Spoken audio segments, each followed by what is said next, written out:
नमस्कार मित्रांनो, माझ्या पहिल्या ब्लॉगच्या प्रतिसादास्फूर्ती आज आपण आलेलो आहोत लिंगेश्वर संस्थान भोन येथे. चला तर जाणून घेऊया या संस्थानविषयी. ऐतिहासिक पुरातन विभागमध्ये नोंद असलेलं भोन हे गाव भेंडवळ पातुर्डा मेन रोड पासून आत 1 ते 1.5 किमी अंतरावर आहे. येणाऱ्या काही दिवसांत होणाऱ्या पूर्णा नदीच्या पात्राच्या वाढीमुळे भोन या गावाचे स्थलांतरण भेंडवळ पातुर्डा या मेन रोडला लागून वस्तीकरण सुरू आहे. गावात प्रवेश केल्यानंतर पूर्व दिशेला गावापासून अर्धा किमी अंतरावर लिंगेश्वर महादेव संस्थान हे मंदिर आहे. जेव्हा वशिड ऋषींनी राजा दशरथ यांना पुत्र कामेष्टी यज्ञ करायला सांगितला, तेव्हा या यज्ञासाठी राजा दशरथांनी श्रीशृंग ऋषींना आमंत्रित केले. म्हणजे हे मंदिर श्रीराम यांच्या जन्मा अगोदरपासूनच श्रीशृंग ऋषींची तपोभूमी आहे.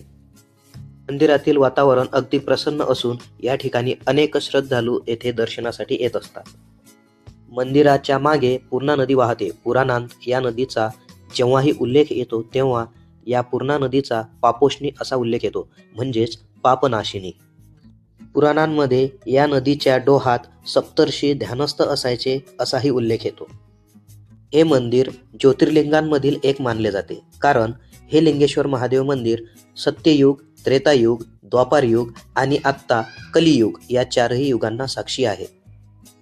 या ठिकाणी महत्त्वाचे काय तर श्रीशृंग ऋषींचा इतिहास, उत्खननांमध्ये सापडलेले शिल्पकला, नाणे, हस्तकला, स्तूप, नक्षीकाम केलेल्या विटा, तांब्याच्या वस्तू, वरवंटे, पदके, मणी, शिंपल्याच्या बांगड्या, नोकहत्यार, तांबे, लोखंडी वस्तू असे भरपूर प्राचीन पुरावे. ही माहिती तुम्हाला कशी वाटली ती लाईक करून कमेंटमध्ये नक्की सांगा. धन्यवाद.